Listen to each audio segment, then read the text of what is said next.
Hello, hello. Happy Easter Monday. Happy April Fool's Day. Happy Monday if you're working today.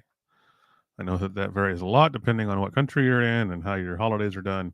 Here in the Netherlands, Easter Monday is a holiday, but I know for many of my colleagues across the globe it's not. So, anyway, I hope you're having a good day. Today, I'm going to be doing some live Go coding as usual. I think I'll be picking up where I left off on Thursday. I know you may not have been joining me on Thursday, but I was doing some live coding over on the what do they call it, on Dennis's uh, channel, um, on his live stream. What do they call it? Our Tech Journey is what they call it. Anyway, we were pairing and doing some live coding there. I'm going to pick up on that rather than what I was doing last week on this channel, which was building a tool to simplify Go code.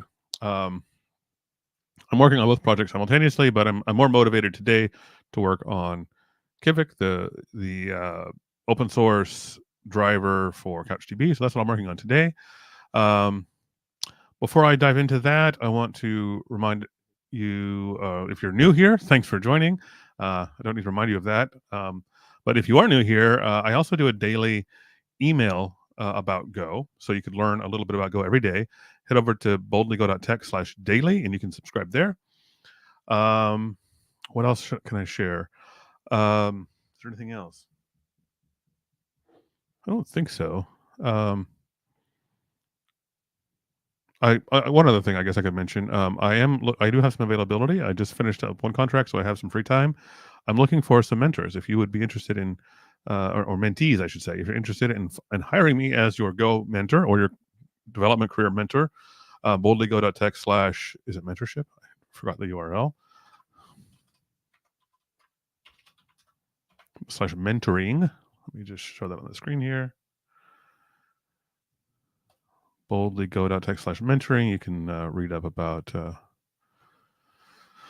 what I offer there. So I'm available for hire if you're interested in that. I can review your code with you. I can pair with you. I can help you answer just general questions. I have a couple active mentees I'm working with right now. They both seem quite happy with the what I'm offering as far as I know.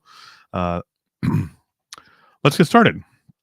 So I'm going to pull up my terminal and my editor, and we'll get started today. Let me zoom in so everybody can see a little bit. If you're on the channel, I don't expect to have a large crowd today. I don't usually anyway, but feel free to ask questions at any time. I'd love to know if you're here watching. Just say hi on the channel. Let me know you're watching. It's nice to feel like I'm talking to a person rather than just to a blank wall. So even if you have nothing interesting to say, just say hi. That's fine. And on that note, actually, I'm going to just double check that my streams are working. I think they are, but I want to be certain that I'm not actually talking to a wall. Just checking YouTube and checking LinkedIn. YouTube tells me I'm live, and I think LinkedIn says the same. Actually, LinkedIn might be broken. Hang on.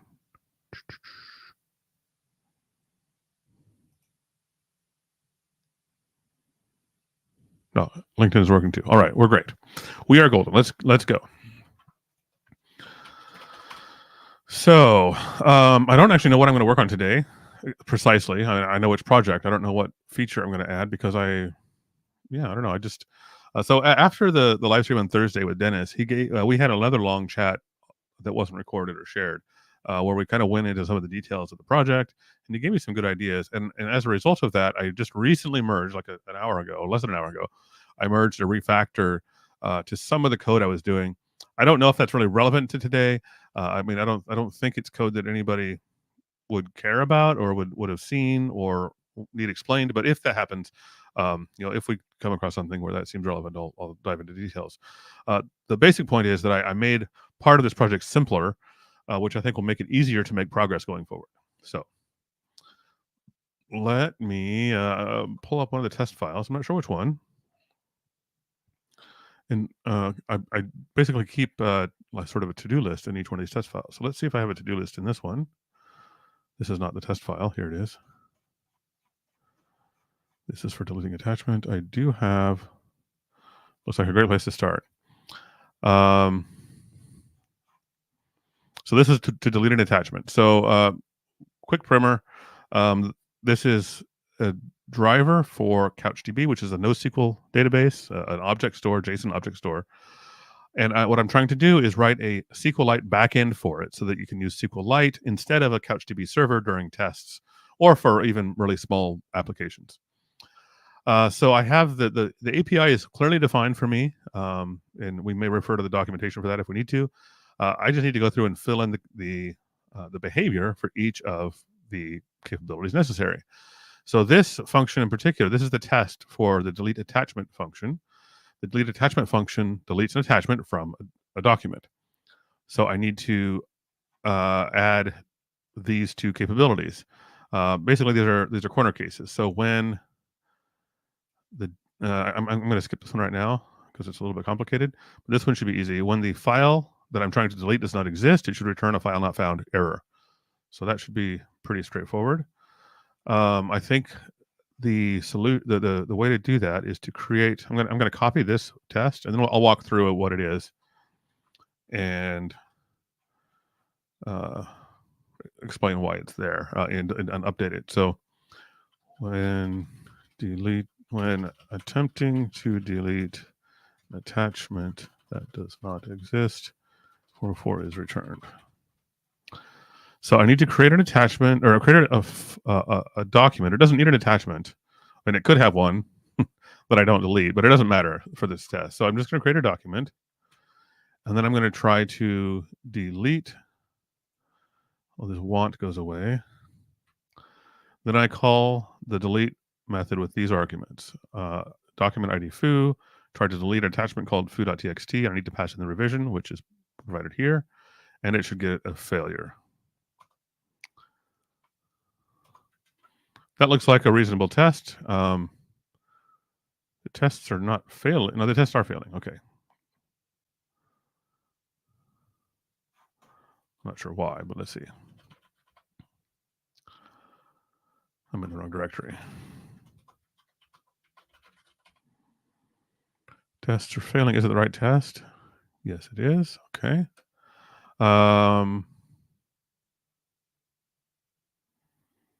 So, okay, the test is failing in a couple of ways. So I'm getting no error. That's what I actually care about. This part here, basically this is a check that I probably don't care about for this test. So I'm going to update my test logic to skip that. But what it does is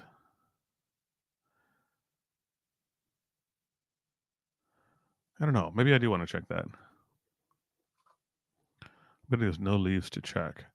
I really don't care about it in this particular test case. So I guess I will skip it. But what it does is it basically checks all of the leaf revisions of a document after the test to make sure it matches what I expect, which makes sense when I actually do an update. When I actually delete something, I want to make sure that the on-disk representation is what I expect. I'm not doing an update in this case, so I don't really care, but maybe I'm trying to decide if I so I could just like here I'm already checking if my assertion want revs is of 0 length, then I give this warning. I could just make this skip the test. The reason I wouldn't want to do that is I don't want to forget to do that test in most cases. I'm going to take the lazy route for now and just add the data it's checking for. It doesn't like that. Oh, it's called want revs.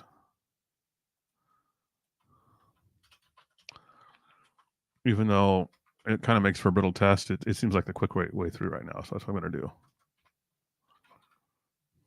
Makes for a brittle test because now I have this test. Okay, no, I'm not going to do it that way. I'm not going to do it that way.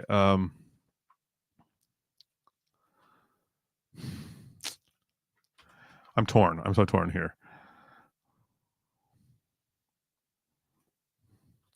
I don't even know what the right solution is. So I'm debating what would be the correct way to address this. I'm not sure. While I'm thinking about that, let me answer some comments here in chat. Just stumbled upon the stream and channel recommendation. Algo knocked it out of the park on this one. Well, great. I'm glad you're here. I hope you enjoyed the stream today, and I hope you'll subscribe and watch. I try to do this every week, and I publish regular videos as well when I have the time. Another question from Penji. I think I said that right. What version of Go are you using? I'm using 1.22 here, the latest version. 1.22.1, I think, actually. 1.22.0 here, although 1.22.1 is out, and I think 1.22.2 comes out later this week with some security updates. But yeah, I'm using 1.22. It's probably sufficient enough. All right, so I'm trying to decide what the right solution is here. So the characteristics of the solution I want are that I can specify that I want to skip this check when I don't care, as in this case, this particular test I'm writing today, I don't care. But I don't want to accidentally skip it without explicitly saying I want to skip it.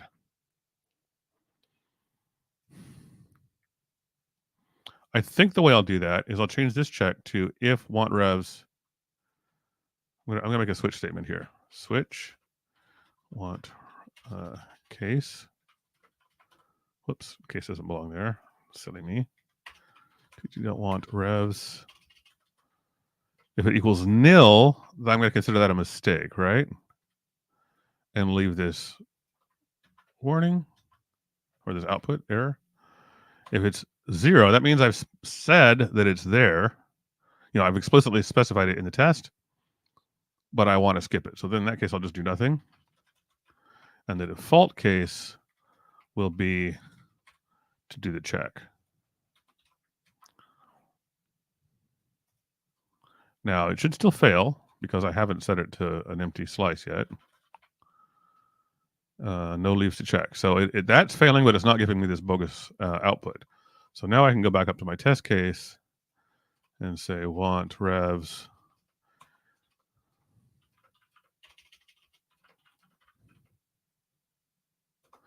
leave a comment there. Now it should not complain. Okay. Now I'm getting the failure I expected, which is that I'm not getting an error or an error status when I want one. So now I get to go and add some meaningful code. Let me make a commit quickly though, since I did make some test changes here. Let's call this branch attachments progress, whatever. It doesn't really matter. All right, so there's the new test case and some test logic. Failing test for delete non-existent attachment. Simple enough. Okay, now let's open delete attachment, and we need to see why this is not failing. So let's regroup here. What's happening? I'm trying to delete an attachment that doesn't exist, and it should fail. It's not failing. So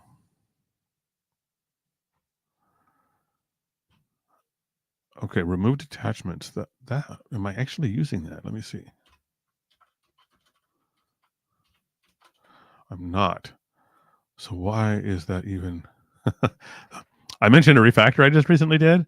This is left over from that refactor. It's something I left behind apparently, and was allowed to leave behind because these tests are incomplete. Anyway, that's something we'll be fixing now. So basically, what I need to be doing in this function is reading a list of the attachments that exist in the document and then comparing that against the requested deletion file name.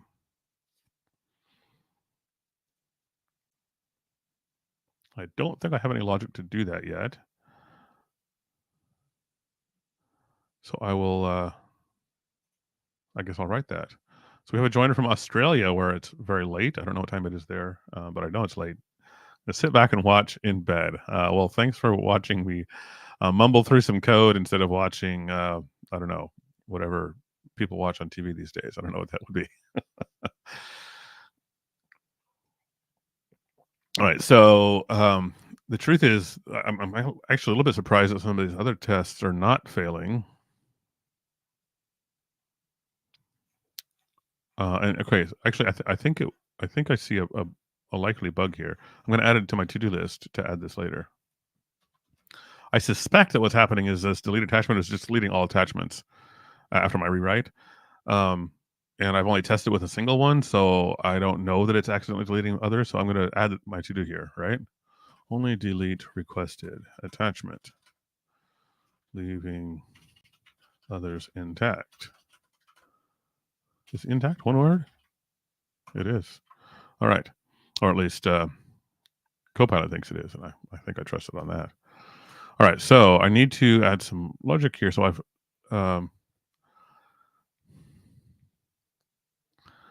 11:15 p.m. Yep, and try not to watch TV. Good for you. I try to avoid TV too, although my wife and I do watch TV most evenings as a way to relax together. But otherwise, I try to do more educational things, either coding or watching, educational content or reading or something. Okay, so let me just walk through this. What this function does already. We don't care about all the details, but it checks the ops, which are passed in here. It looks for the current revision, so it tries to look up what the current revision is of the document. I don't know if that's actually strictly necessary, but we'll run with it for now. That makes me think of another test, right? I'm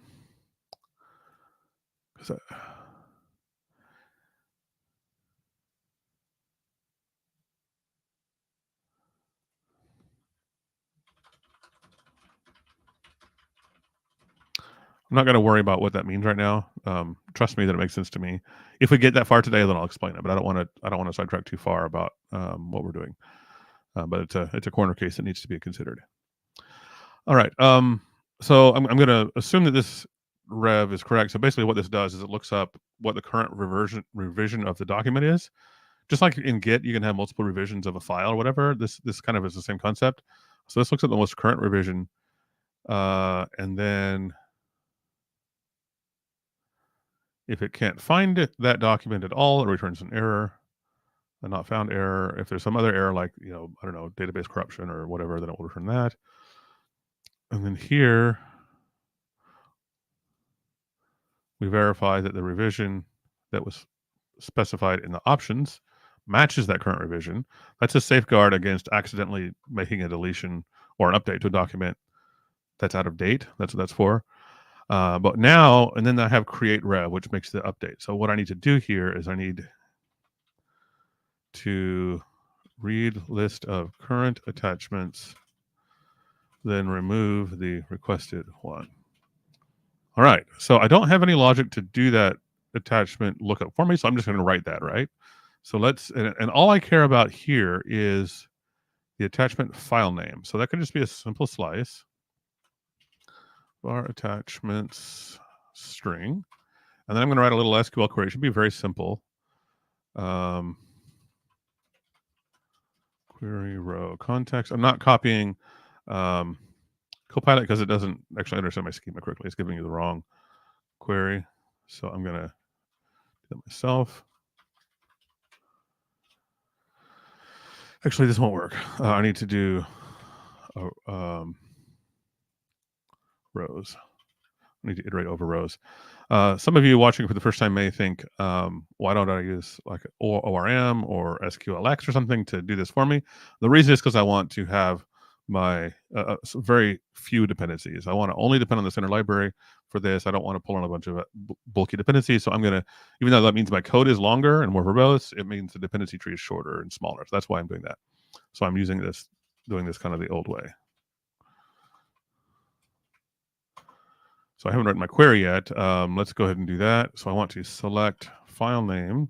So I need to use two tables here. So I'm going to do att.filename from, and I'm using Go templates to build these queries because I don't know the exact table name until the database object here is instantiated. And so I'm using a templates to fill in that for me. So that's what that's for.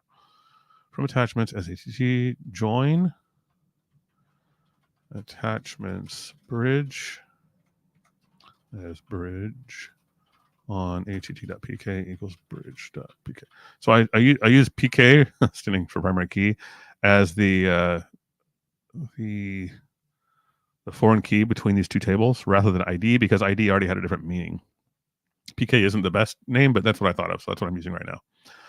And then I need to do where. So what are these two tables? Let me pull up the schema and just explain that very briefly.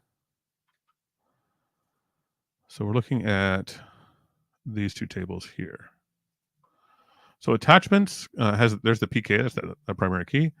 A file name, content type, length, digest, MD5 sum essentially, and data. LinkedIn event didn't go live. Uh-oh. Thanks for telling me, Dennis. Let me double check. I thought I saw it was live.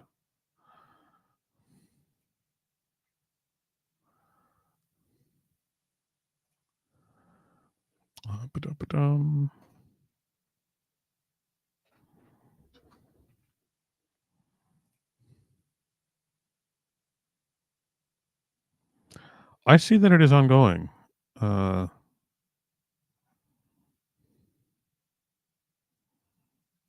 I don't know. I don't know, Dennis. Maybe if you can give me some more. I don't know if I can really take the time to debug this while I'm trying to live code, but it looks to me like it's live. So I don't know if there's anything else I can do about it right now. Although I don't see any comments from anybody on LinkedIn, which is kind of curious. So that something is likely askew.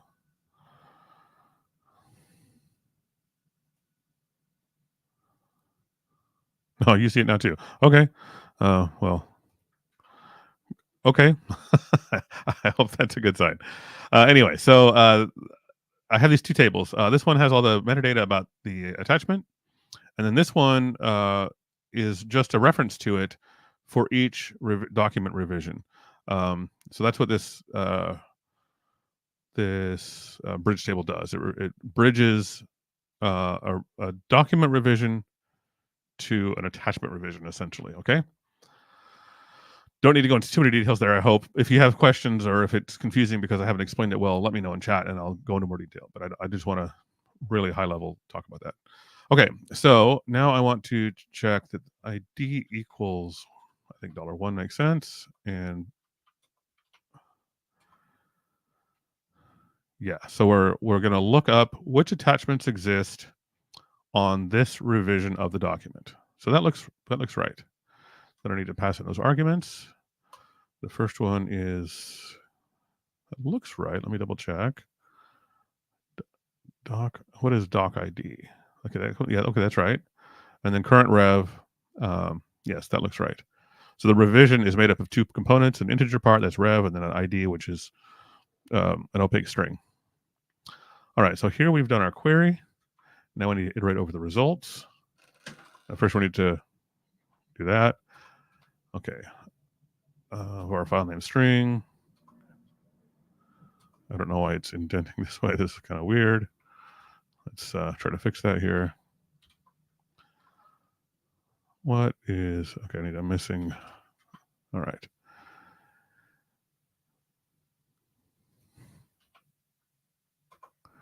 Let me move this variable declaration down here where it's closer to where it matters.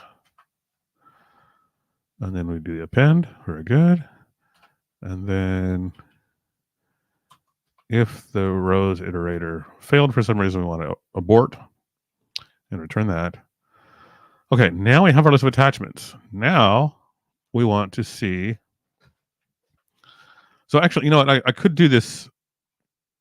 In fact, I think I'm going to redo this. I don't need to iterate over all this. All I need to check, since this is only used in one place where we have an exact file name, all I need to check is whether this file name. Actually, no, I'm wrong. I can't redo this. I do need this full list of file names for reasons that will become apparent in a moment. For the purpose of this particular test, the first thing I need to do, though, is see, does the requested file name here exist in this list? So let's check that. If not, slices dot contains attachments file name. Something isn't happy here. Oh, I can't use it. Okay. So somebody asked earlier what version of Go I'm using. I am using Go 122. However, this module is designed to work with Go 118, 117 or earlier. So this and slices.contains was added in Go 122. So I can't actually use this here. Instead, I have to do it the old-fashioned way and use a for loop. I'm going to actually create a helper function to do that for me because I think it'll make the code easier to read. Let me think. I'm going to do it in line first, and then I'll probably extract it.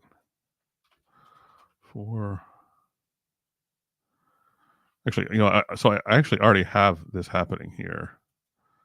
Let me just do this. No, I'm not going to do it this way. I want to make it more readable. So what I was thinking of is I could just have a Boolean and I could check this in this loop, but I'm going to do it separately, and that will make it easier to switch to the slices that contains in Go 122 later anyway, when I drop support for old versions of Go.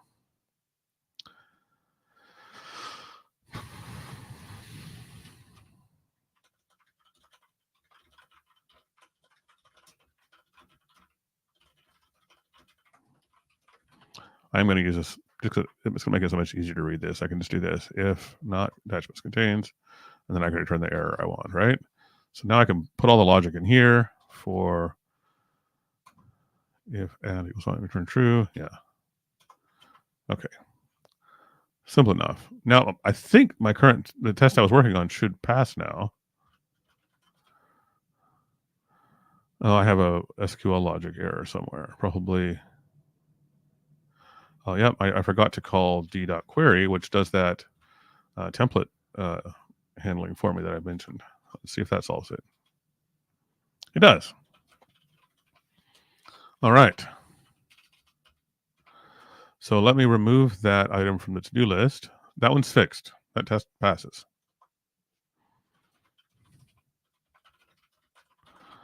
Deleting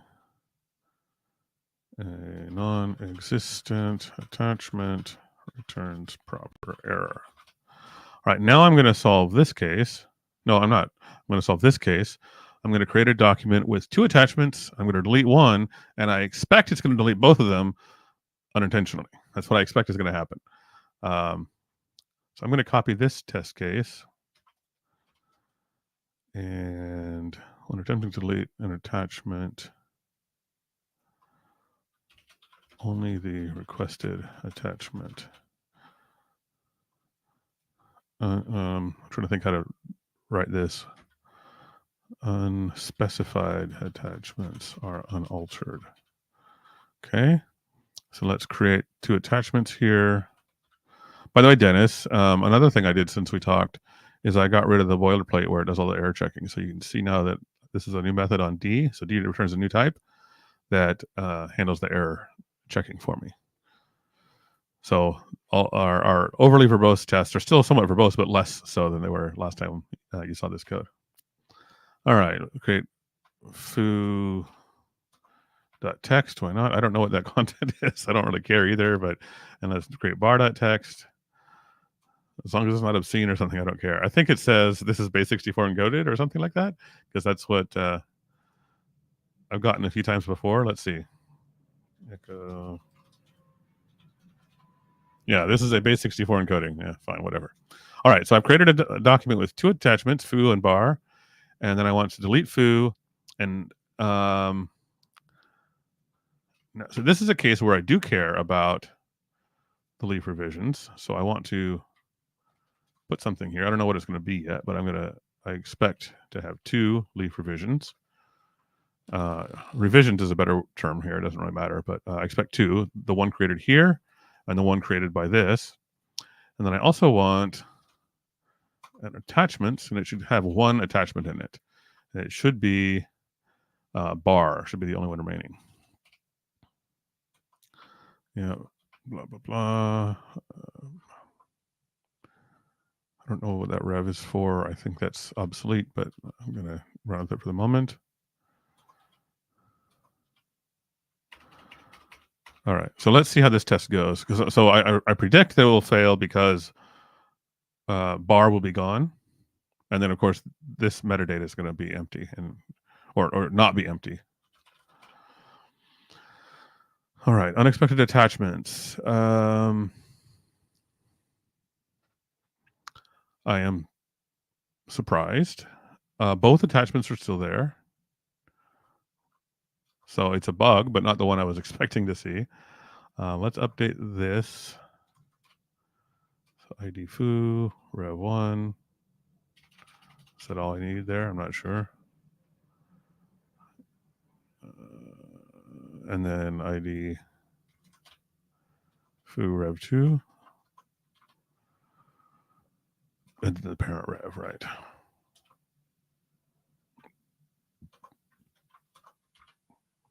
All right, so that part's fine. And then this part is surprisingly not fine, or it's not fine in surprising ways. But it's not that surprising. So essentially, now that I've read this list of attachments here, and I know that the attachment I want to delete exists, I need to update this data thing with attachment stubs. Let me explain what that means a little bit. In effect, whenever you make an update to a document in CouchDB, you have to send the entire document, including attachments. Of course, re-uploading large attachments every time you make a small change is inefficient. So for attachments, you can send a stub rather than the full attachment. And it treats it as though it's populated with the data that already exists. So what I need to do, now that I've read this list of attachments, is I need to create those stubs for the use in this function. If I can also delete attachments by calling put, which is just like HTTP verb put. But in that case, the user has to provide those stubs for me. In this case, I'm going to create those stubs to be used so that delete attachment is essentially a facade around put. So I'm going to do a loop here for, I don't think I care about I here.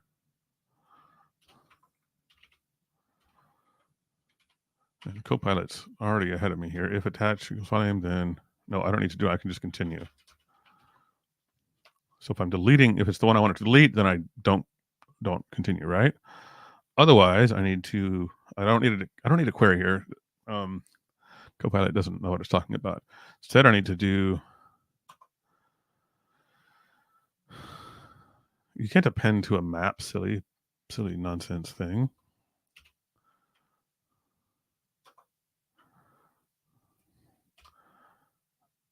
Okay.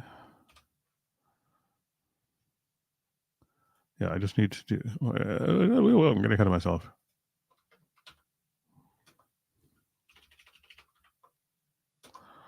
I think that's all I need to do. Attachment, not attachments.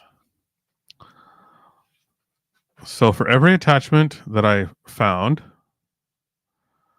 that doesn't match the file name I'm deleting, I just need to create an entry in this tree, this map, that says it's a stub. And then current rev, create rev rather, this function should handle that correctly if I did my refactor correctly for the put case. Let's see what happens if I run this code here. Hey, that's even better than I would have imagined. Oh, that's easy to solve though. Assignment to nil entry to an entry in nil map. Okay, so this is failing because this map is nil. It's easy to fix. Up here where I create data, I just need to make sure the map is not nil. That should solve that problem. Let's see if it works now. Okay.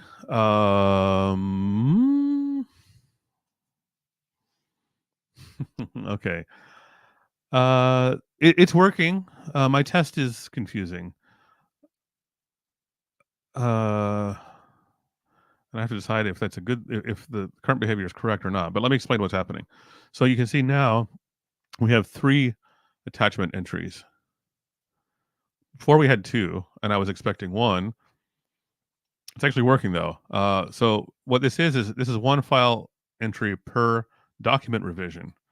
And if that's what we get, which we get, then 3 is actually correct.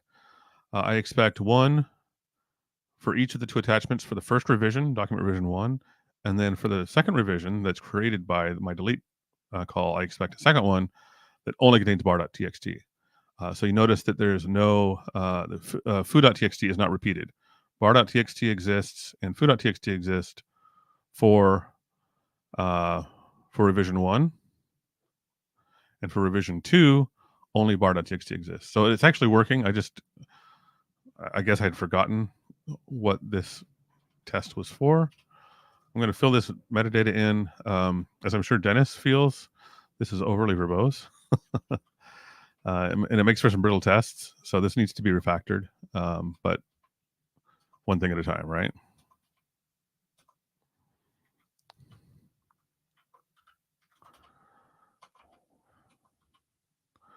Rev pos should not change, but rev is now 2. So rev pos refers to the position, the rev position when the attachment was created, and that doesn't change. So that's both attachments were created with revision position 1. So even on revision 2, the rev pos doesn't change, and that's useful during replication, which is a topic for another day. But there's a reason that matters. Okay, I think that'll make it work. All right, it's passing now.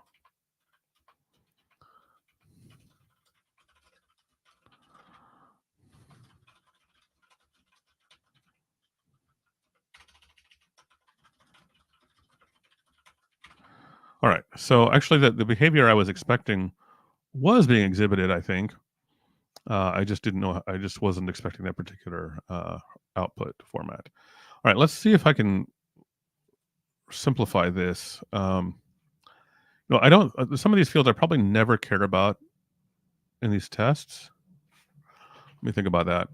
I probably never care about the data or the length or the content type.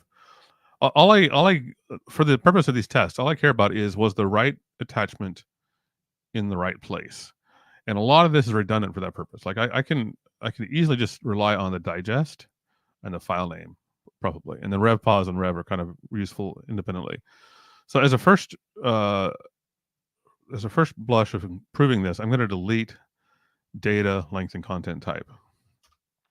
It's not going to be a final version of improving this, but that's going to be an easy way to get started. Now I have to decide if I care about if I care about that in any cases ever. Let me see how many places this is used. Input, put attachment, delete it. So it's used in 3 places. Let me just look at these here. Yeah, I think the digest is all I'm ever going to care about. So let me get rid of those things. So we don't care about stub will matter in some cases. Data, length, and content type. I can just delete those. I'm going to get a bunch of compile time errors for things I need to delete now.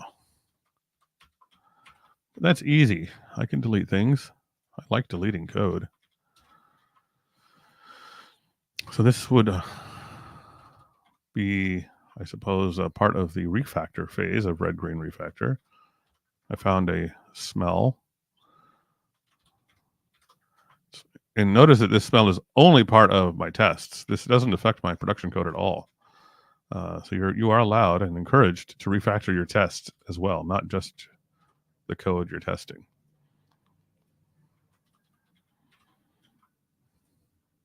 Now, the one thing to consider, although really this doesn't matter, I cannot easily tell now if the data has changed by looking at the content. However, the digest, which is the MD5 sum, will always change if either the size or the content or the content itself change anyway. I mean, if you change the size of it, the content's changed too, right? So this, although it's not human readable, I think it's sufficient for our purposes here, because I don't really care what the content is in virtually every case. I'm usually putting garbage content in there anyway. Sometimes I want the garbage content to be different so I can tell if I've done an update or to distinguish between 2 files. But this digest does that all for me. So this should be functionally equivalent in every case that matters for testing, and simpler and less annoying because I have fewer fields to update every time I make a small change. Now things are broken. Oh, because yeah, that's not unexpected. Let's see here. some of my test code is trying to scan into 9 destination arguments, not 6. Probably that place I just updated and forgot to do something, right? Yes. So I deleted the target arguments here, but I forgot to delete them from here. So I need to get rid of content type and length and the data. Let's see if that fixes it. Nice.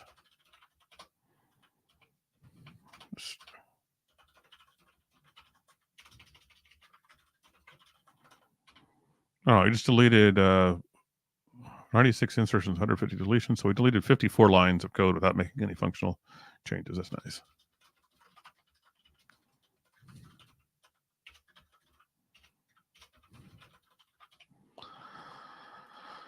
All right.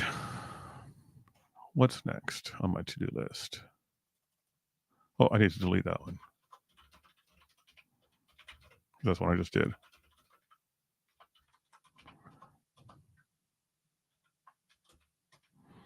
All right, so I could work on this one next, and I probably will. This is going to require a little bit of explanation for anybody who's following along and doesn't want to be too confused. So just like you can have multiple branches in Git, you can have sort of branches of a document in CouchDB. This usually happens when you have 2 servers or potentially more than 2 servers, and a user updates the same document on each server, and then later the servers synchronize, and then you end up with what's called a conflict, right? What that means is that somebody could, let me think here. Actually, I have to consider.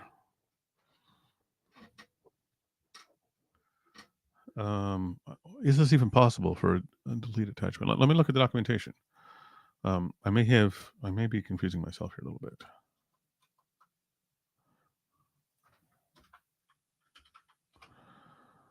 So here's the official CouchDB documentation. We're going to go to API reference. And this may not actually answer my question. I might have to just test against a server, but we'll find out here. So here's the attachment endpoint, and we're looking at delete. And the question is whether I can specify a revision for a non-winning leaf node here. And this doesn't answer. So we're going to test. Let me see if I have CouchDB running locally. I do. Okay.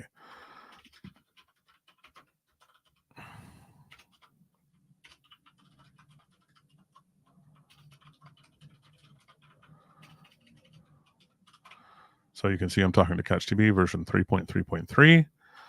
I'm going to create a database. Let's call it at. Then I'm going to create a document within that database. Call it foo to match our test. I have to set the headers. I have to set the content, which doesn't matter right now. It's an empty document. So now if I fetch that, there's the document. It contains just 2 fields, the ID and the rev, the 2 required fields. Now I'm going to add an attachment to it.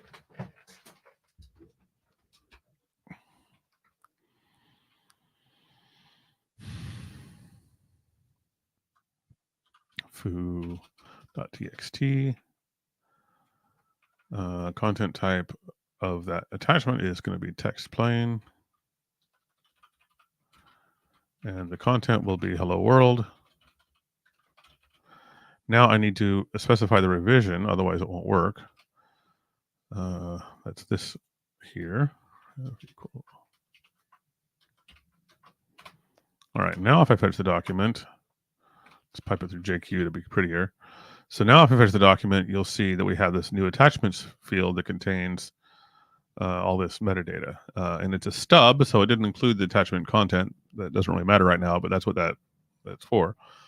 You see rev pause, that's where I created the document or created the attachment. It was on revision 2.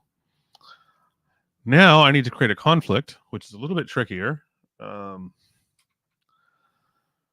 don't need, let's see. Let's remember how to do this. So I need to create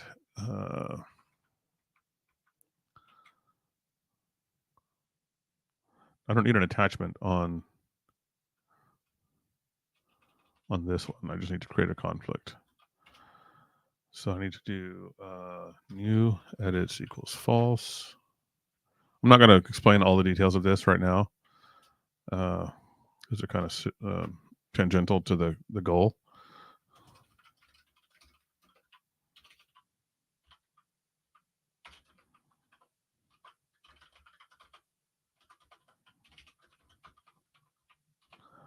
Okay, that didn't work quite right. I think I need to do this.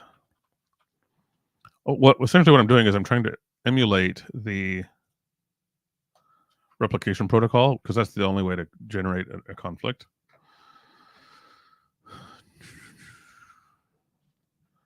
And it behaves a little bit subtly differently than it didn't work.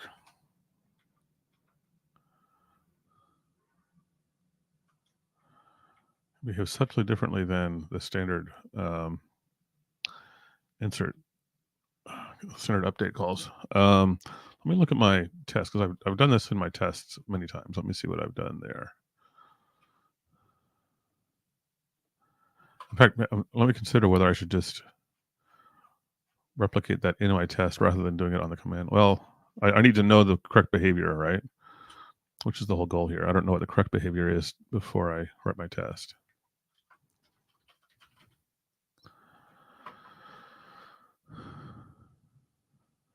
Should that be new edits equals true? No. I'm in the wrong file. That's why I'm confused. I need put test, not put. All right, let's find an example where I do that. Here we go. I set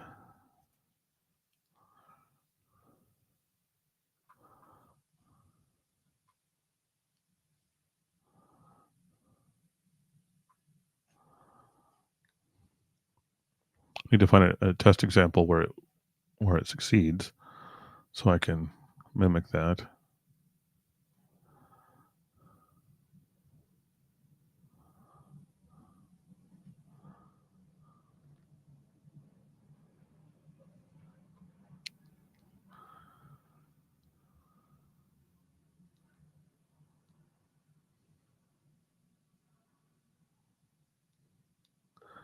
Okay, I think, man, I'm so confused here. Here, this is what I need. Okay. So I need to specify this revisions. Don't worry about the details on this. It's all archaic knowledge that almost nobody needs to care about.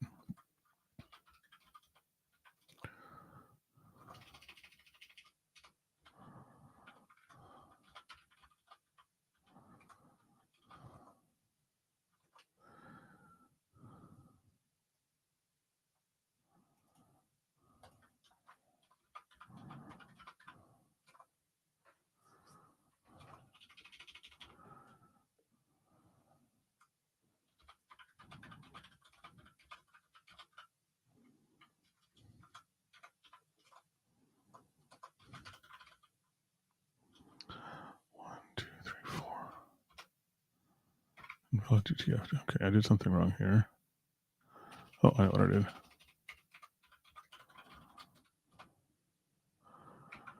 Did I spell it wrong? I did. Revisions. Revisions. There we go. All right. Now I have a conflicting document. Sorry for that little detour. I think that was part of wanting to watch, but all right. So now when I fetch revision 4, no, when I fetch the document by default, I get revision 4. If I specify conflicts, it will show me that it's conflicting with this document. So the question is, if I try to delete an attachment from that version, from this version that conflicts, can I do it? I think I can, but I want to be sure. Delete.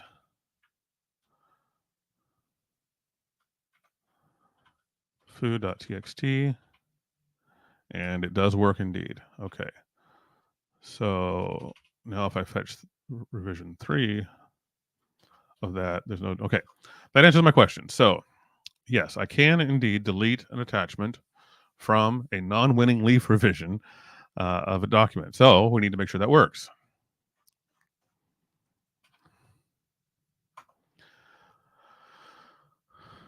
No, that's completely ridiculous.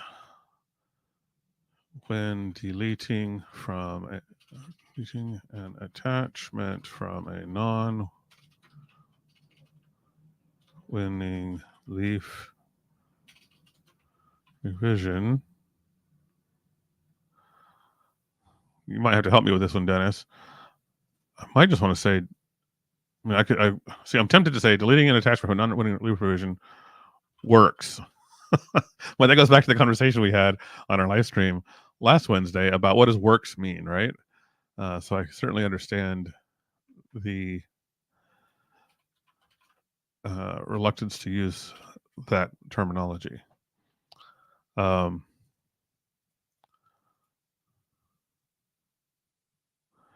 attachments for non-running relief revision produces a, I don't know. I mean, it should just work the same, right? I'm going to go with that for right now. I know what it means. I know it can be improved. There's some assumptions built in there. I'm not sure how to improve that right now.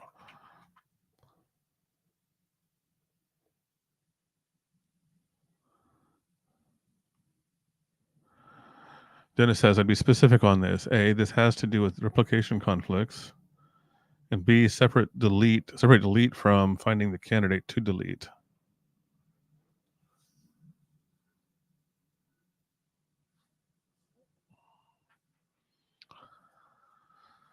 Let me come back to this. Let me do my setup here. So this is essentially what I just did on the command line. I don't care about that, but whatever. Okay, actually, I don't want attachments just yet. I want to just create a document. And then I want to create an update to that document.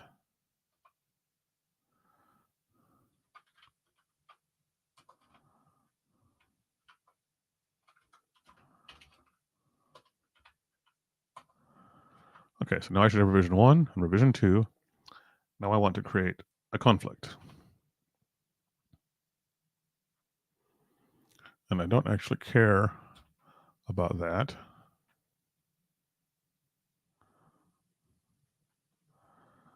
Okay, so Dennis adds to the latter point, attempting to delete an attachment on a conflicted revision does not affect other branches. Yes, that's true. That's not really the point of the test. I mean, that's true. The point of the test is that we look up the correct version. I guess that's what you're saying in the first part there. It has to do with separate the delete from finding the candidate. Finding the candidate is the tricky part. Or not the tricky part, but the part that doesn't happen right now.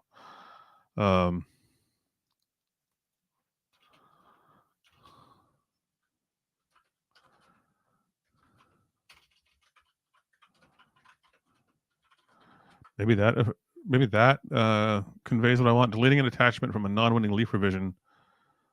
I should say when. When deleting an attachment from a non-winning leaf revision, the correct branch is updated. That's really what I want to. I think that captures what I'm trying to test. Of course, I might find corner cases or oddities there that require additional tests, but that's the thing I want to test right now. Like when I have two branches, do I update the correct one? And so I think that's reasonable wording now. If someone disagrees, please chime in. Okay, so I've created revision 1 and 2. The only reason I care about this revision is so I can pass it along here. And then I want to create the conflict. Put my fingers in the right place.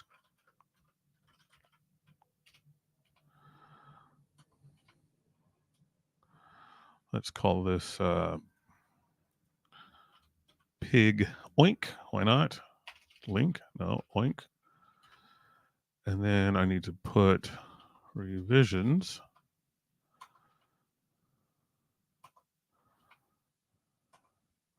That is not correct. Okay, I have to do some stuff. It's annoying here, but no. Parse rev. So this should be ABC. I think that is that right? No, it's not right because it's.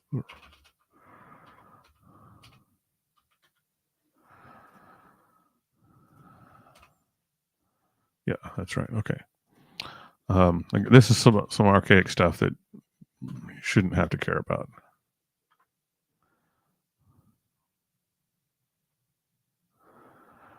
Okay, here's an alternative from Dennis. To put it in simple English, deleting attachments on non-winning leaf only alters that revision branch.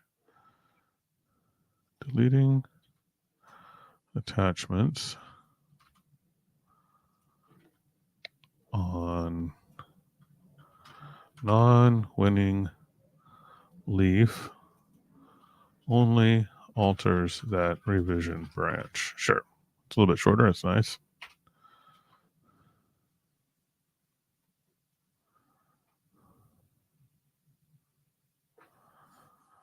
Then he says you still need to do a negative check to exclude that the other branch was not affected, but you can do that with a rev check without redoing everything. Yeah, so actually that whole thing I was talking about earlier about this leaf, this thing, will help me to ensure that that is the case. So I can just, I think I can do that all in the same test. It's a little bit annoying because it does mean I'm asserting more than one thing in a given test, but I think that will cover my bases there. All right.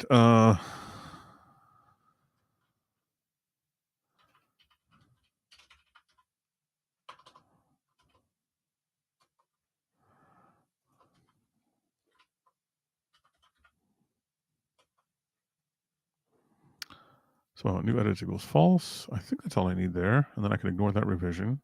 Actually, no, I can't because this is the, okay. Actually, this is the revision I need to keep because this is the revision that has the attachment that I want to delete, right? No, there's no attachment yet, but I can add one. I can add an attachment right here.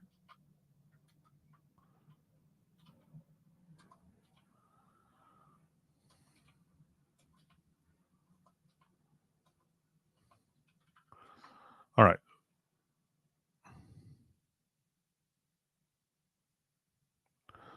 So I haven't tested the setup, but the setup should be complete now. We create a document called foo, revision 1. We update that with revision 2 when we add an attachment. Then we create a conflict, which ultimately has 3 new revisions, or three total revisions. The first of which is this same one, and then revisions 2 and 3. We don't know what's in revision 2; it's undefined. But revision 3 contains pig oink. And the point is that by default, this will be the winning revision because it has the greatest number or the highest revision number. So if you create this, as we just demonstrated on the command line, and then just select the document without specifying a revision, you'll get revision 3 and pig oink. Now the test is I'm going to delete an attachment from revision 2 of the conflicting branch. And we need to see if that works. Here's foo, file name foo.txt. Yep. Okay. And we want revision 3. That's correct. So we're going to be updating this branch, not the conflicting branch. So we'll create revision 3. So then there will be 2 revisions 3, both in conflict, right? One pig oink, one dog woof without an attachment. That should be the end state. Now here's the part where I specify the leaves I want.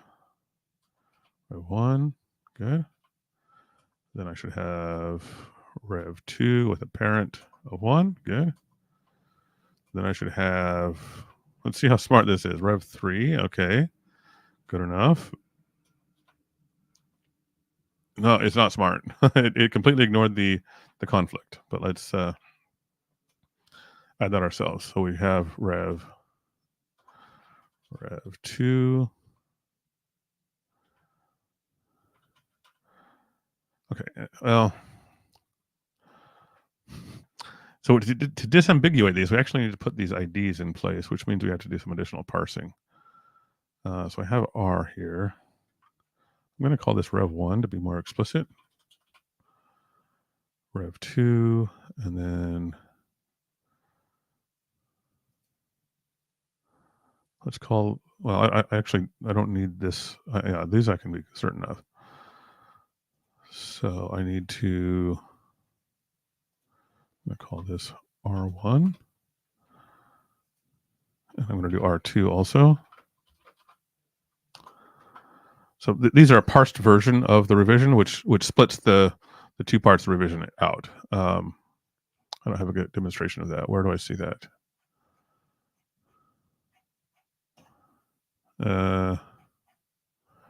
Surely somewhere. Well, here's an example. So the revision is a number, dash, and then an MD5 sum essentially. So this parsing thing just splits those into two parts. And that's important because that's how we reference it. So this should become rev ID. Yep, okay. And then rev ID. Good. And parent rev ID. Okay, good. And finally, parent rev ID. That should be R2 there. And then these are the conflicting ones. And in the case of the conflicting branch, I've specified the opaque part. This ABC and DEF represents the MD5 sum.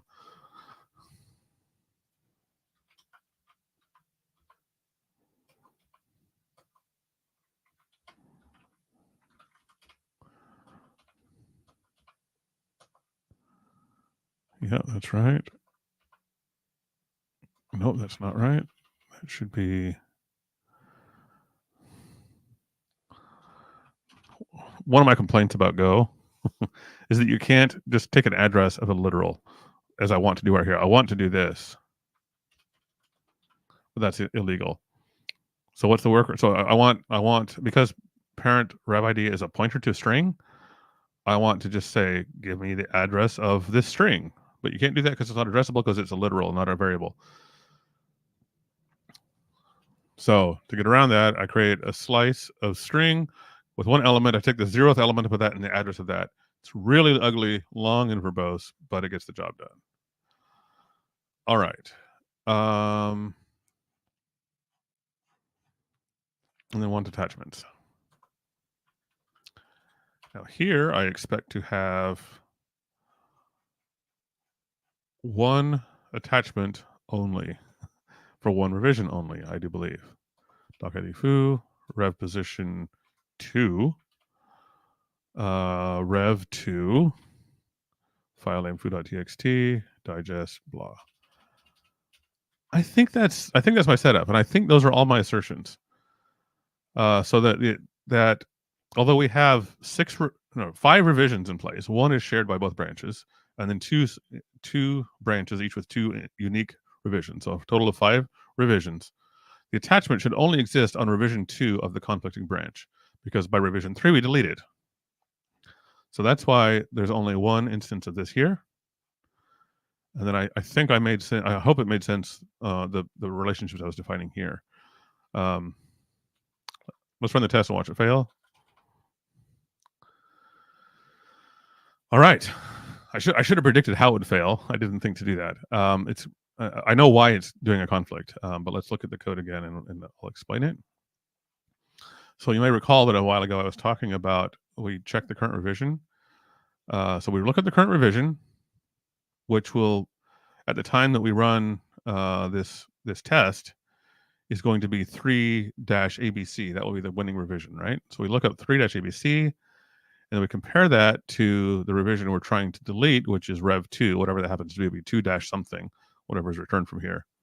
We see that they're not the same and we give a conflict. So that's wrong. I'm going to look at put.go and see how I solve the same problem there, because I have the exact same problem. And then I'll see about adapting it. So do I look up currev? I do.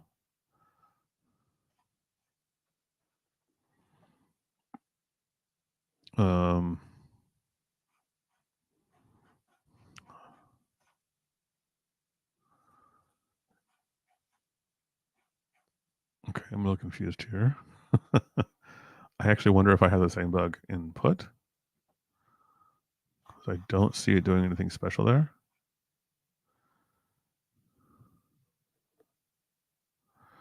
Let me look at put.test and see if I have a to-do about that. Or if not, maybe a test that already covers that case.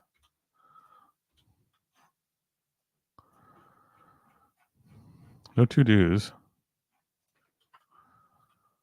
Losing. Oh. It looks like I haven't covered that. So let me add a to-do here. Date non-winning branch.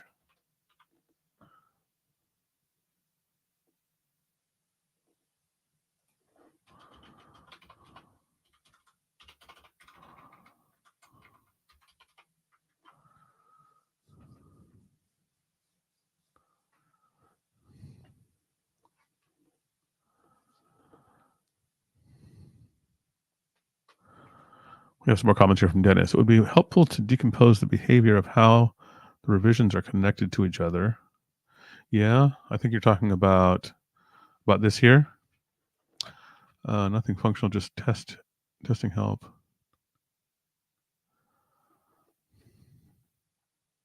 Yeah, this could probably be made a lot more readable and simpler.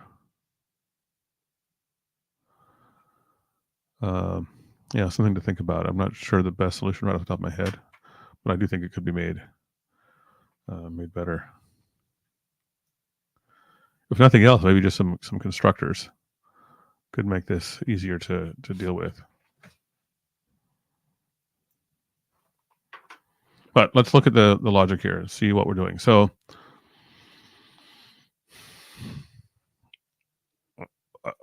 in the case of specifying, so I've specified a losing leaf revision. So I don't actually need to look up the current rev in that case, but I do need to make sure that it is a leaf revision, because you can't just arbitrarily update some historical revision, right? It has to be a leaf revision. Do I even handle? It doesn't look like I handle that here in put. If I do, it's not well documented. It's been a while since I wrote this code, so it's quite possible that I've either forgotten about it or just didn't do it.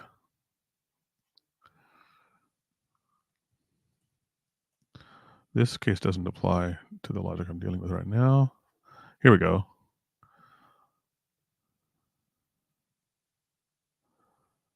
Ops rev looks relevant.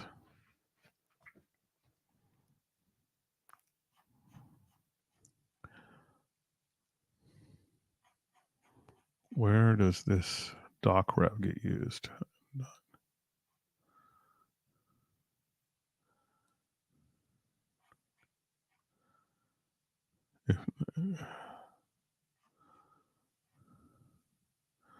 Okay, this new edits thing is confusing because of the negating booleans. Let me think about this. What this does.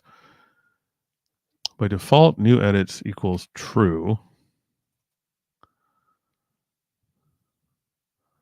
So this is going to trigger when it's false, which we don't care about right now. That's the case. I should add a comment here. New edits equals false means replication logic.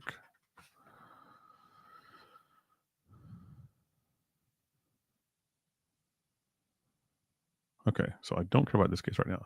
So I am actually coming here, and it looks to me like I'm not handling this case in the put code path either.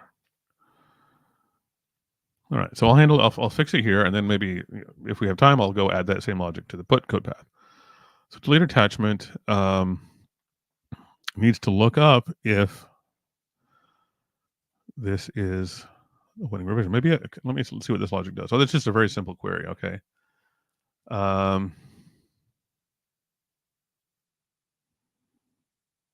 It just selects rev and rev ID.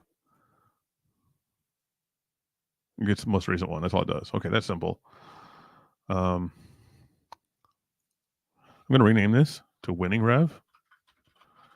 That's a little bit more precise what it does.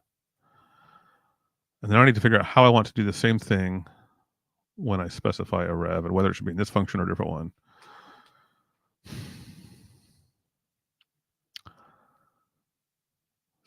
So detecting a leaf rev is a little bit of a complicated. It's not terribly complicated. It's a little bit complicated. I've done it a few times in different contexts, but it requires these sort of recursive SQL functions or queries, which are a little bit annoying to build. I don't see one on this screen. It's a different file, but that's fine.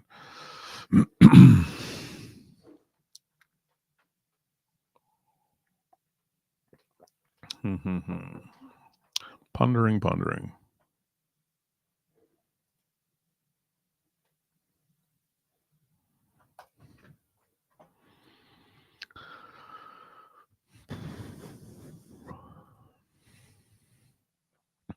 Well, in any case, I want something like if so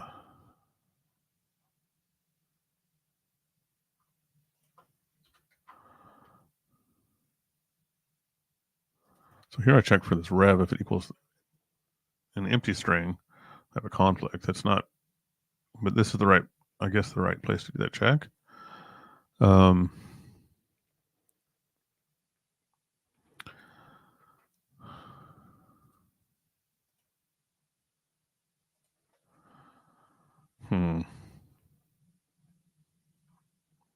I'm going to do it right here.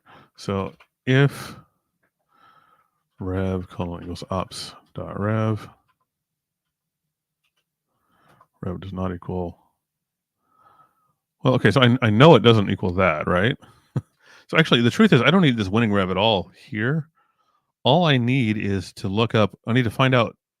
I'll write some pseudocode here. What I need is cur rev error equals d dot is leaf node leaf rev,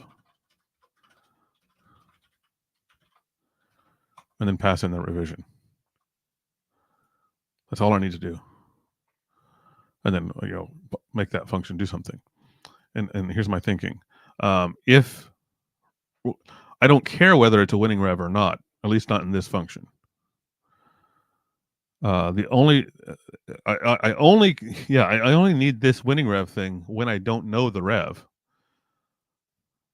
But I must have the rev from the user for this function. So winning rev isn't needed.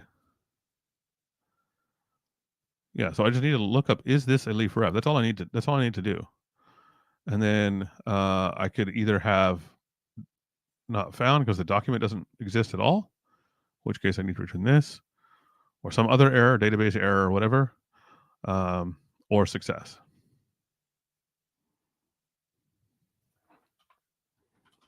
I'm going to do some more pseudocode here. Doc not found. Non-leaf revision, other error, or success. Leaf revision.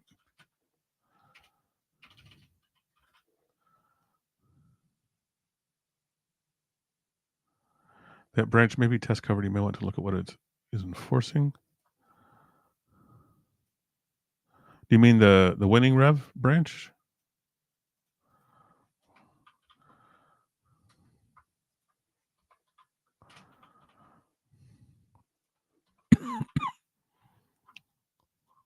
I'm not sure which branch you mean, but the winning rev, I'm sure it's test covered, but it just detects the winning revision regardless of conflicts, which honestly is only useful for read-only operations. So why I'm using it in a write operation is a little bit beyond me. I mean, in retrospect, I mean, I'm sure it made sense at the time I was writing the first version of the test, but in retrospect, for write operations, I never care what the winning revision is. I just care that it's a leaf revision. So I think I might want to create a function with a signature and just write a test for that, an isolation from everything else. And then I can use that here, and I can use it in put and maybe a few other places too. And create attachment, put attachment, a few other places I can probably use the same thing. I think I will do that. Let me see what my diff looks like right now. Added some to-do, some comments. What I feel like doing is stashing what I have, probably in a separate branch, and start on a fresh branch to create this new function. I think that'll be the cleanest way forward, because then I can test that in isolation. I have a pretty clear idea of what that decomposed function should do. This is leaf rev. It should handle these cases, right? These are the 4 possible outcomes. So I think I want to create a separate branch to handle that. Let me just create a whip thing there. Check out master. Whoops. What's complaining here? What's that? Oh. So the place I was looking for a to-do was the wrong file. Let me check the correct file and see if that to-do already exists. It was in a completely different directory. There it is. So I do have a to-do there. So I it's not surprising that I haven't fixed that yet in the put case.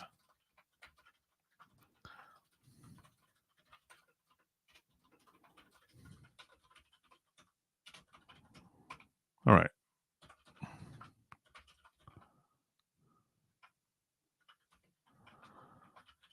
I'm going to close these things here.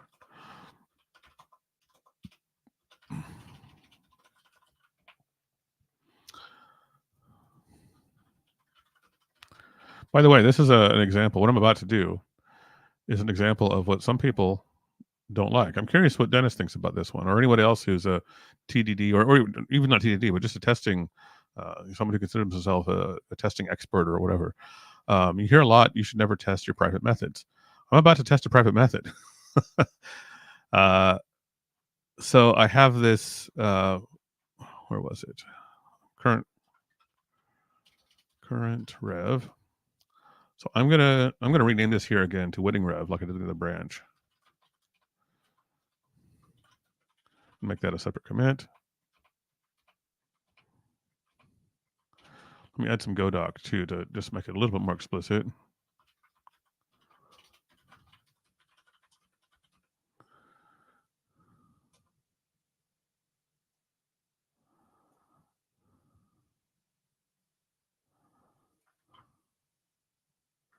Yeah, that's good enough.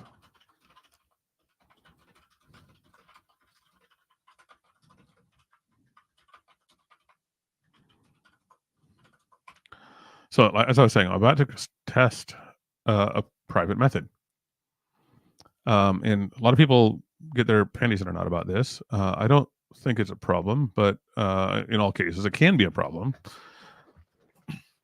But I have some very distinct functionality here. I want to test that a function handles the 4 cases I care about, these 4 cases, right? And I don't want to go through my public API to do that. I want to just test this in isolation. So that's why I'm going to test this private method. I'm curious if anybody disagrees with that reasoning.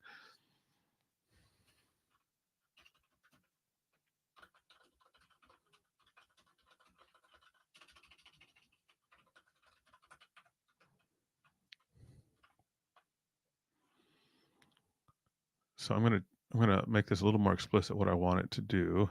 I want it to return. Actually, what should happen in the non-leaf revision? This should be called conflict, is what that would be, right? So those are so I have 3 possible error states and 1 non-error state. That's what I should have.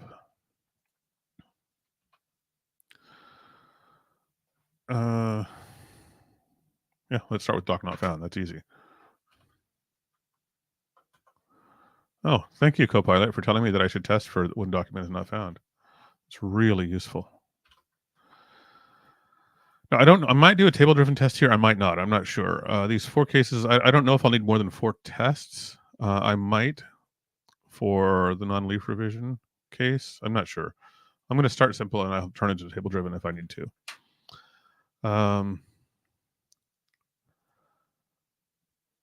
So what is, let's create the function signature just so I can have something so I know what I'm testing against. That's not called query. It's called isLeafRev. Got some GoDoc here. Document or comment-driven development. Turns, oh, it shouldn't be a string. It should return an error. And I don't want it to take a query. I want it to take CTX context.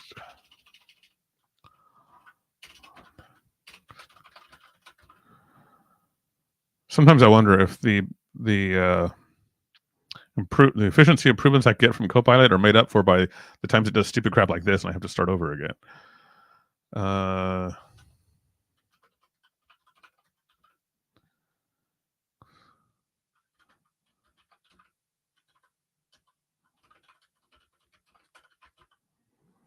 I think that's what I want. So it takes, these are the 3 arguments I care about, right?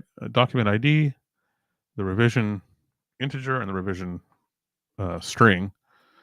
And it will either returns a nil or if the specified revision is a leaf revision.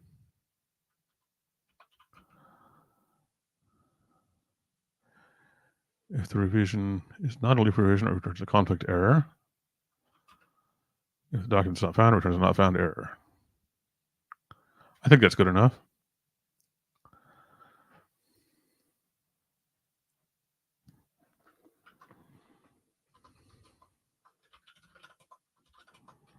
All right, so I've defined my API. I don't need this comment anymore. I've defined my API in my GoDoc.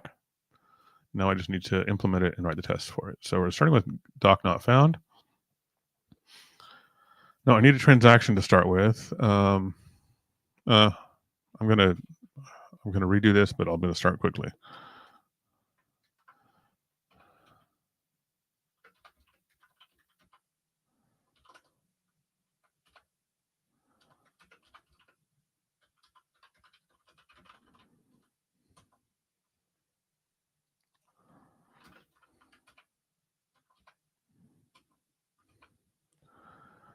Yeah. Roll back.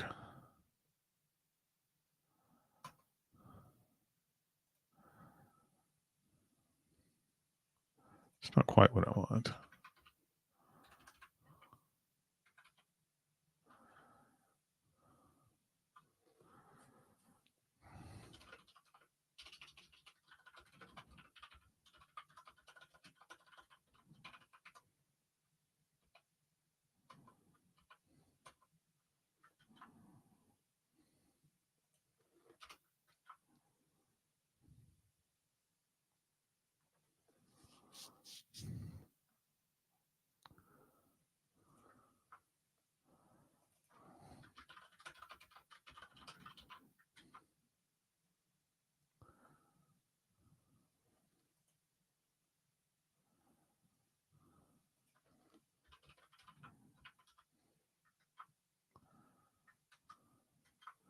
Okay, I'm trying to figure out how to get access to this thing. This isn't an ideal. This new DB thing was designed for a different purpose, right?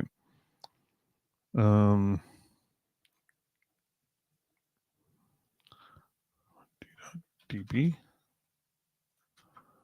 No. Did I spell it wrong?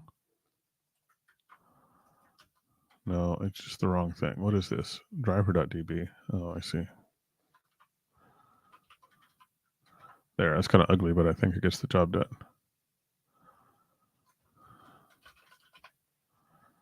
Missing return, of course. Okay, now my test should compile at least. They compile, but they fail because the function doesn't do anything yet.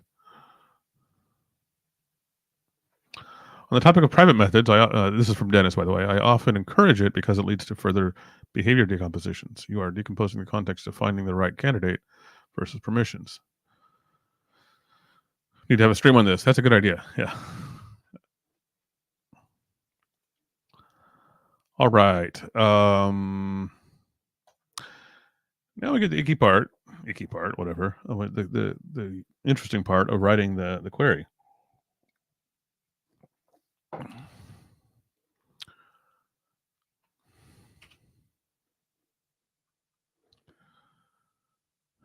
What do I want it to return? Will it return like a Boolean? What do I want it to return?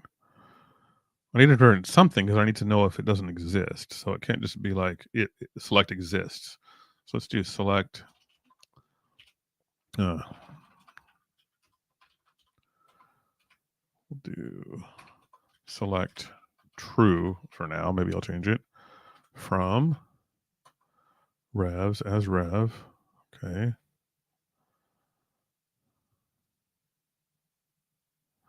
I don't think this is right. Let me pull up get.go because that's where I do the recursive query that I need to basically copy.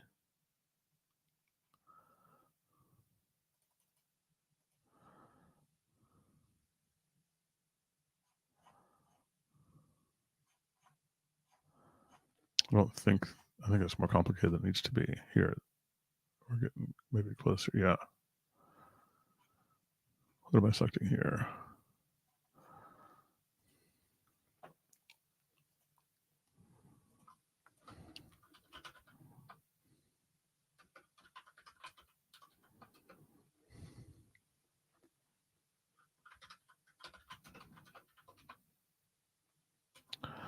ID rev ID, parent rev ID. Yes, that looks right.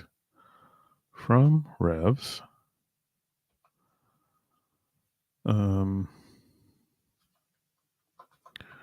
All rev ID, ID, rev ID, parent. There's too many revs. I mean, I don't mean that literally. I mean, it's just like confusing to read.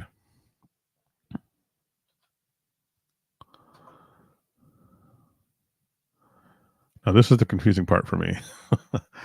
So rev ID equals ancestors.parent. I always get this relationship backwards, right, in my mind.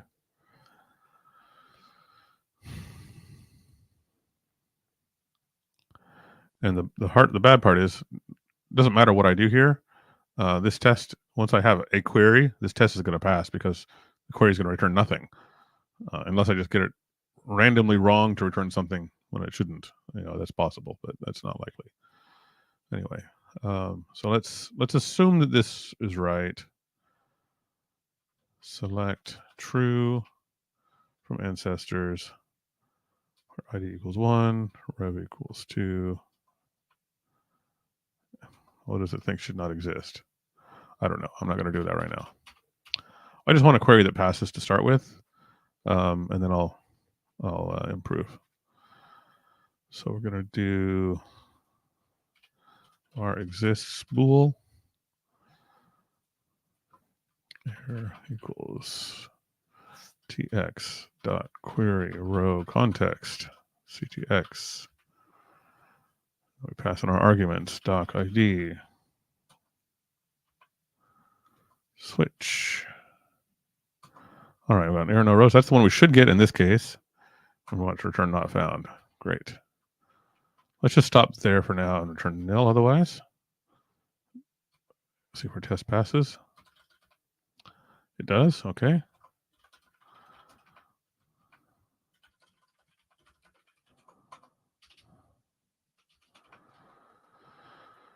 All right. Now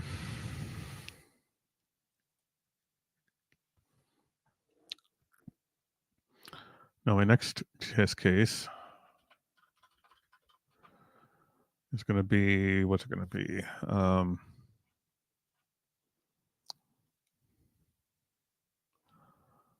Not a leaf revision, I guess.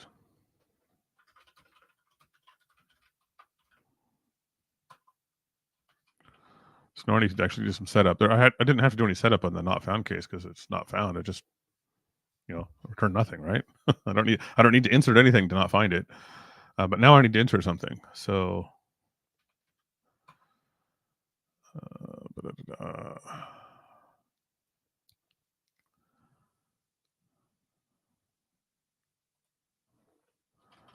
so this is the actual test. Let's do the setup here.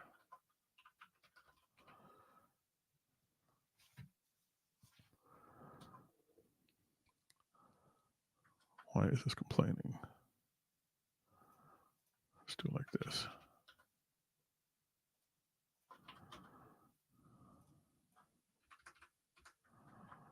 What is wrong here? Cannot use map string. This doesn't belong there. That's why. Okay, so I'm going to just create 2 updates. Don't care about the ref of the second one.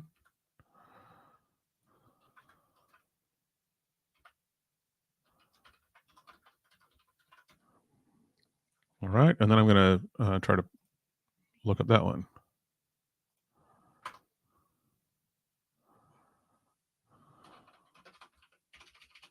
Once again, I need to parse that rev. And then I can pass this in here.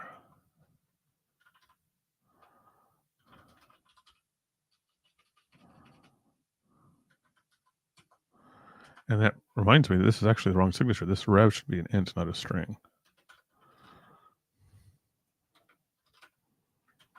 Which means that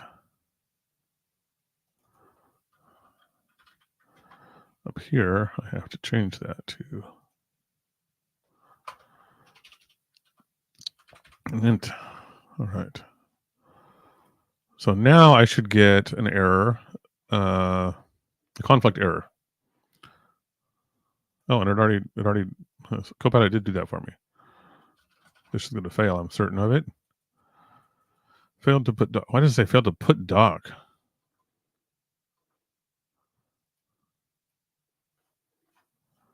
Where did that come from?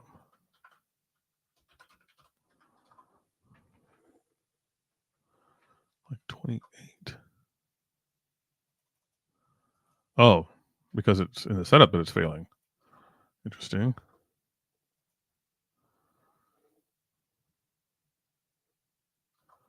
I don't know why that's happening. Oh, because it includes a revision in there and it shouldn't. This one shouldn't either. All right, now we're getting somewhere. Expected 409 got 0. All right.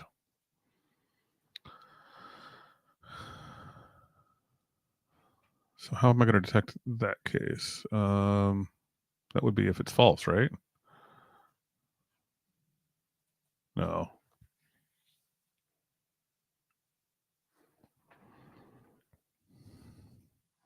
This needs to be something more than just true at this point. It needs to be something. So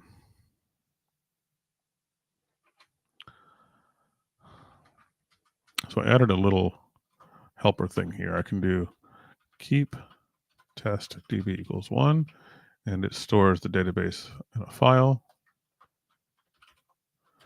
So I can look at it.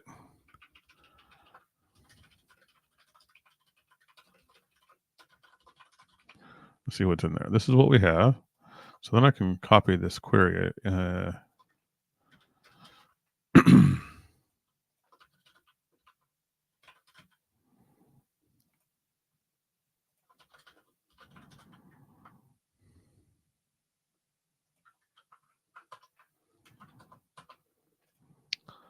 So let's see what we get here, if this actually makes sense.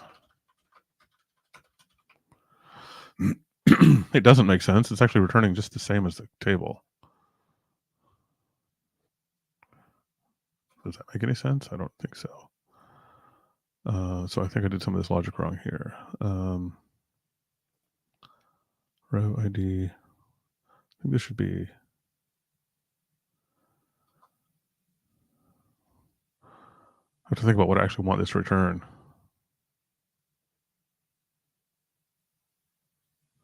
Okay, have a window function follow the row to its parent and have them count backwards. So you end up with a 0 on leaf nodes. Okay, I think I understand what you're saying.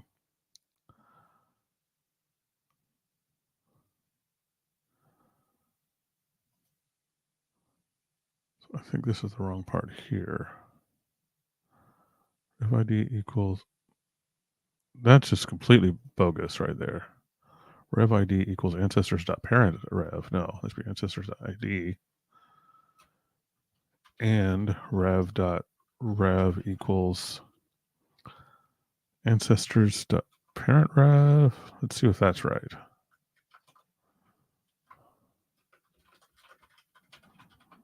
That's looking a little bit better.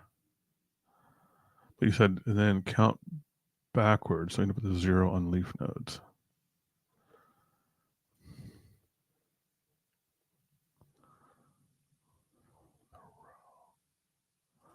This should be where parent rev is null to start in the right spot, I think.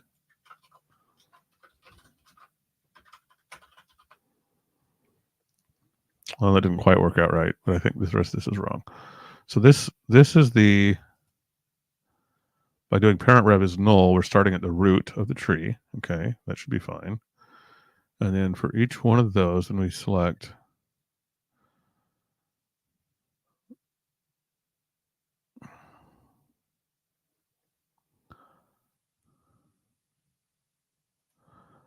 ancestors dot, I think this is backwards.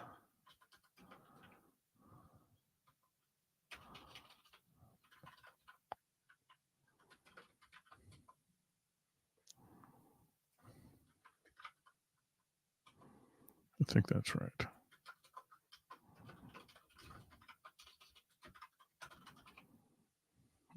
Still not doing the right thing.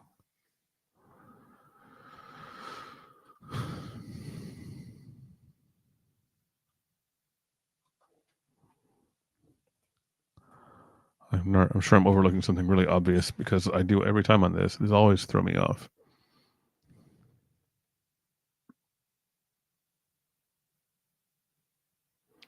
Flip the tree around. Check each rev ID in Ancestry.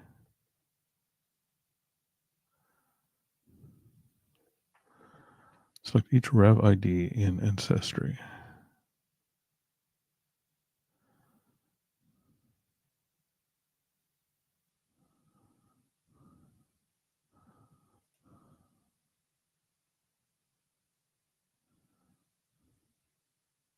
What the hell? There's too many equals here. This is completely bogus. Rev.rev equals. Oh my goodness. Rev ID equals ancestor. That part is correct. That should be right. Rev dot.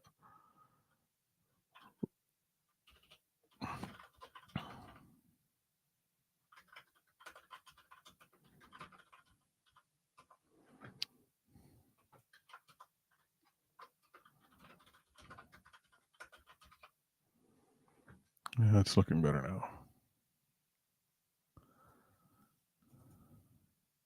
Except it's still backwards, right?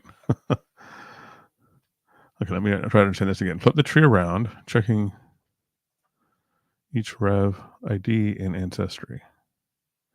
Not quite following there. Check.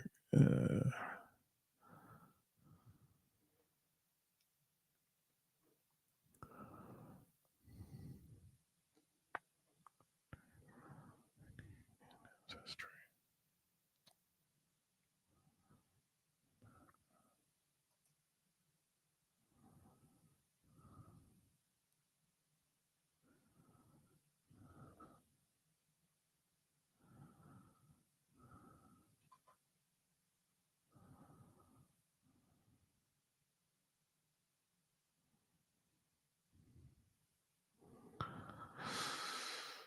I'm feeling lost.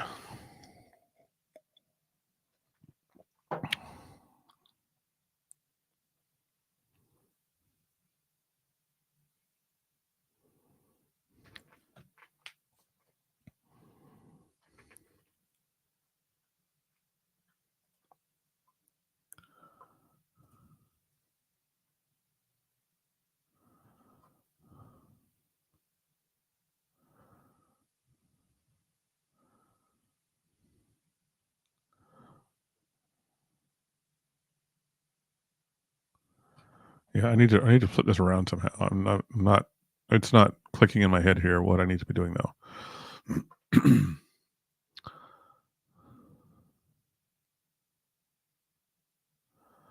essentially want to find all of the leaves that have no children, right? Let me try doing this differently.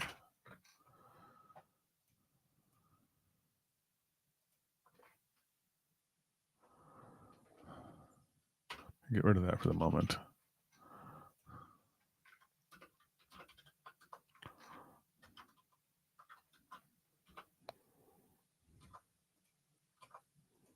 How is that possible?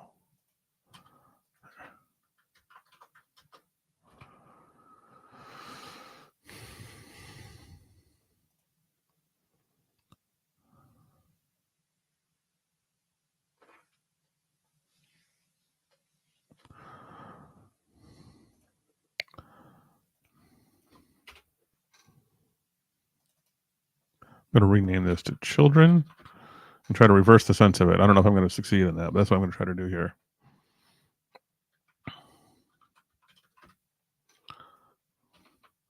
Select.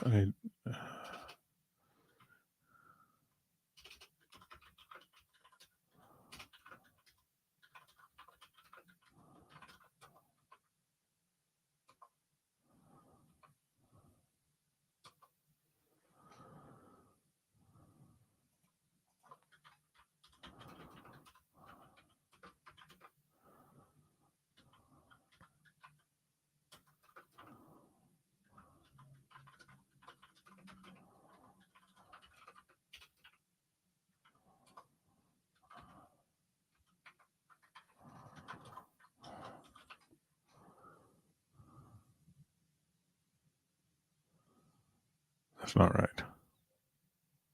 I think this was something I had before.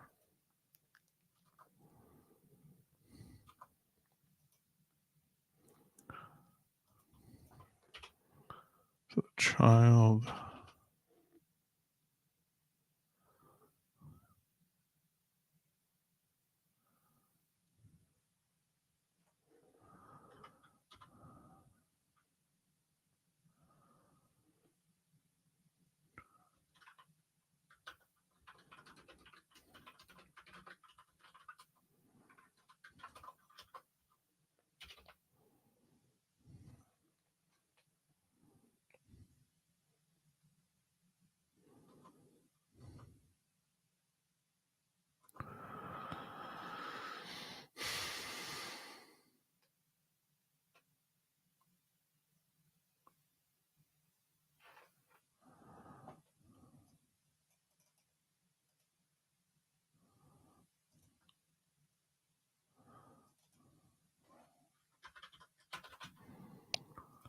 To come up with a name that doesn't confuse me.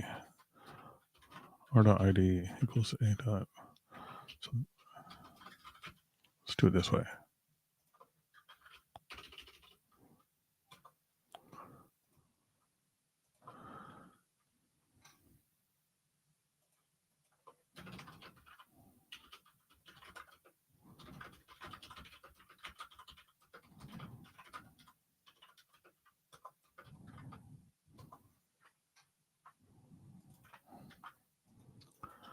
Now, those names make sense, but I don't think the logic is still right.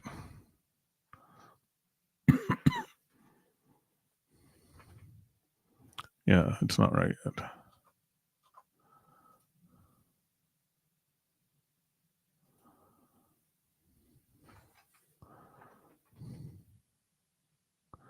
All right, more comments here. You can also look at breadth first query the conflicts instead. Each conflict produces a branch. Each branch produces an additional leaf conflict.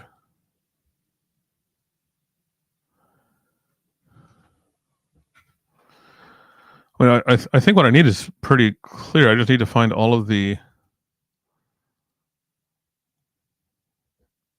revisions that don't have any children. I feel like this should be easier than it is proving to be. Actually, I don't know if I need this recursive thing here. I might have just thought of it a different way.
Yeah, I could use a subselect also. Select rev ID where rev ID not in, and that might also work.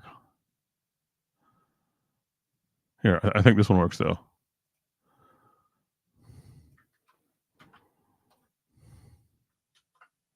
It's so much simpler than a recursive function. I can actually understand it. All right, so I don't need select star. I need select.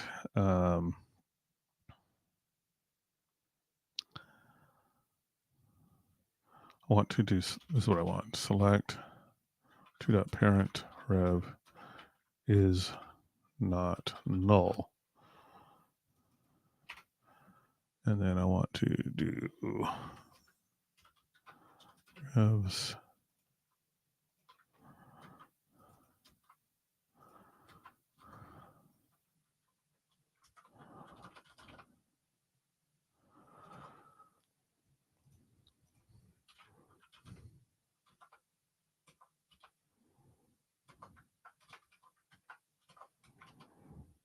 Hey, my test is passing now. Doc ID, rev ID. Okay, what are we saying here? I want to reformat this query a little bit to be more readable. Select. I like to put that on a separate row, separate line. I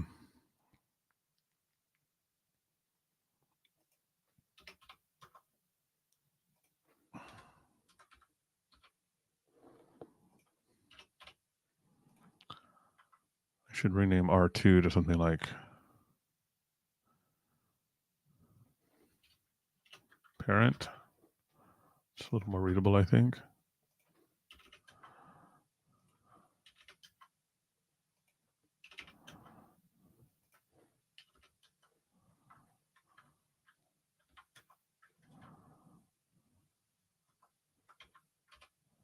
All right, we're still passing.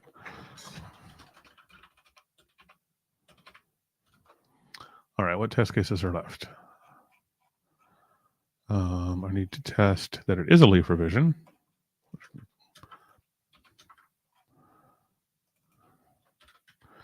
In this case, I can do the same thing, but I want this revision.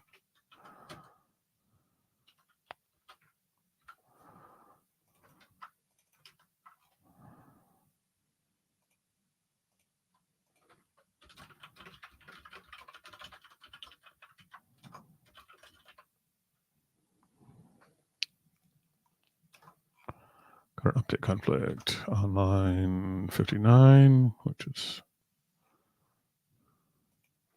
okay. So that failed. So I got a conflict even though I shouldn't have, apparently. So maybe my fancy query wasn't quite up to snuff yet.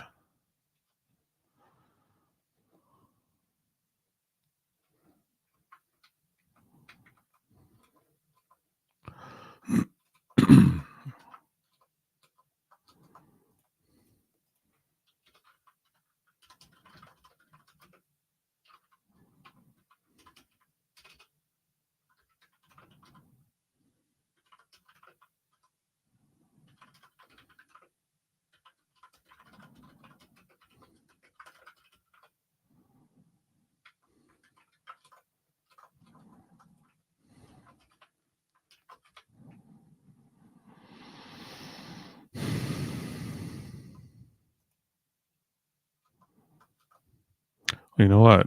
There's no actual where in here, is there? Is that what you were trying to tell me?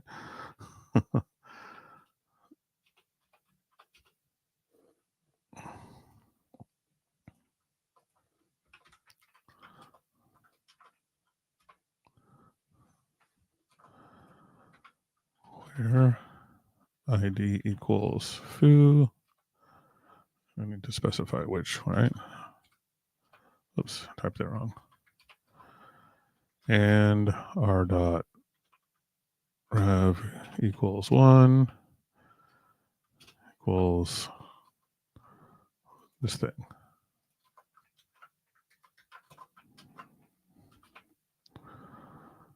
So we get false. That would be conflict, I think. Now if I change this to 2, it should be true. So why isn't that working over here? Probably because I forgot to do part of it.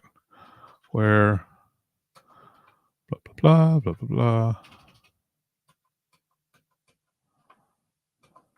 See if that fixes it. It does. Nice.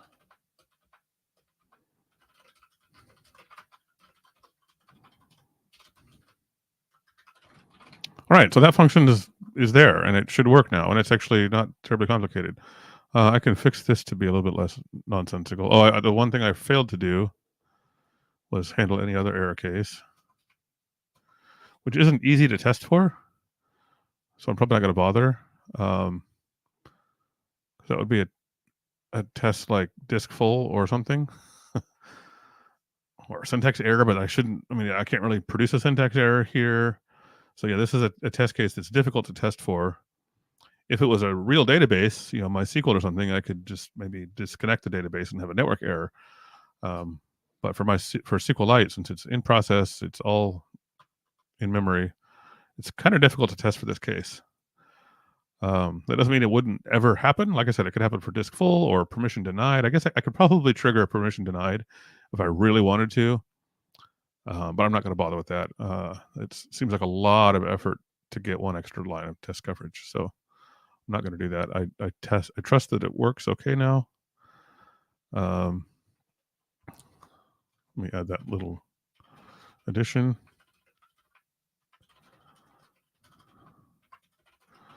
All right. What's the time? Basically, time to end. I have 8 minutes remaining, but that's not enough time to really make a lot of progress. But I think we know where we're going. I'll probably finish this before next week when I intend to continue. But my next steps will be to either merge this branch independently or maybe cherry pick that commit that I just created onto my other branch I was working on, and then use this in delete attachment to detect if the requested revision is a leaf revision, and if so, allow it, and if not, then conflict and don't allow it. Thanks everybody for watching today. Thanks Dennis for participating. You weren't on the call, but you, verbally, but it was great to have your input as always. Let's do this again before too long. I think we'll have Dennis on again in a few weeks. I don't know when yet, but we'll do another pair programming session. I found them to be quite beneficial to me, and we get some good interaction from the audience. So hopefully everyone else likes that too. Thanks a lot for joining today. I don't think there's any reason for me to talk at your ear for 7 minutes. So we'll just end a little bit early and give you back a few minutes of your day. Thanks a lot, and I hope to see you next week. Happy Easter, happy April Fool's Day, happy Monday. See you next time.